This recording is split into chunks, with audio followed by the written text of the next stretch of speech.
ddala ebwa Speaker wa Parliament ya Uganda yagala kubeera namba 3 mu kisanja kino ekijje kigenda okutandika olunaku olwaleero. Honorable nkwaniriza ku BBS Telefinance nsaba olamuse ku bannansi era obayanjulire. Bannange abandaba banne muli muti eyo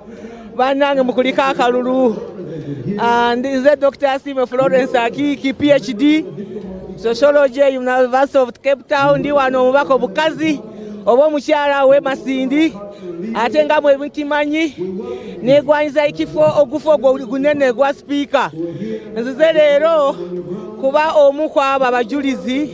abateekako omukono nti leero President waffe bamulayiza agenda kutandika ekisanja kye ekyomusanvu n'olwekyo nzaani ate nze nina fulaga eya NRM kuva Masindi n'olwekyo ekyo kisaanidde ate kyabwinganiza kulaba nti ndi wano mu lunaku olwaleero njozaayoza chairperson wange ow'ekibiina ekya NRM Yoweri Kaguta Museveni okutuuka ku kkula lino akulika akalulu we yafunira obubonero 7 ku 10 nange nafuna 7 Masindi banjolera obululu badage babunjira. Honorable Dr. Asiimwe Florence owulira otya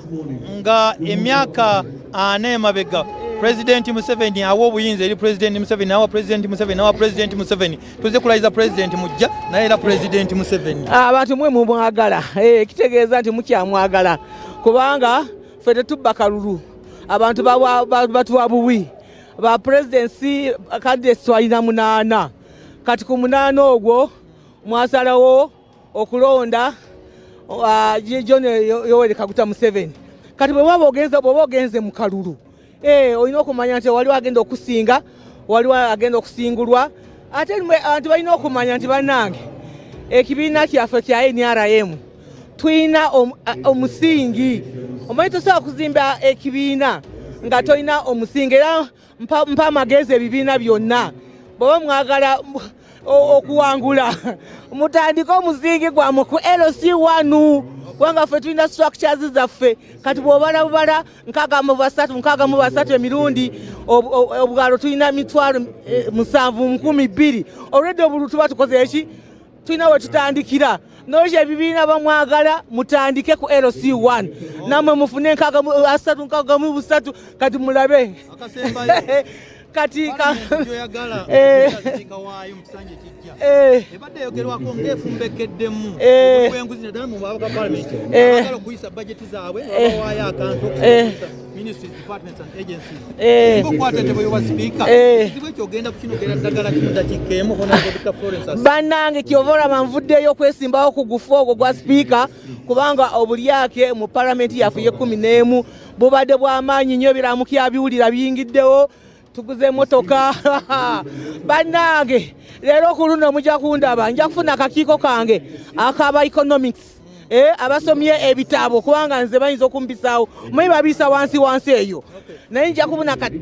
akakiiko kange kekenyenye buli budget tulaba banne bye basonseseemu muno bitutategeera nja kuba nakantu kange akabiina akakuba kankwatira mu budget nakulako omukyalo oyagala nnyo okusanyusaamu abantu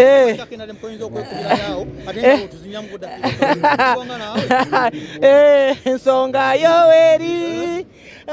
Yoweri ensonga Yoweri tulina ku kaalo kaffe chairman webale nnyo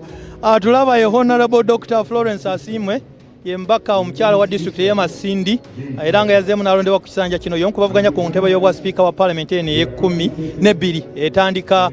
ng'ennaku z'omwezi 12 nga babaka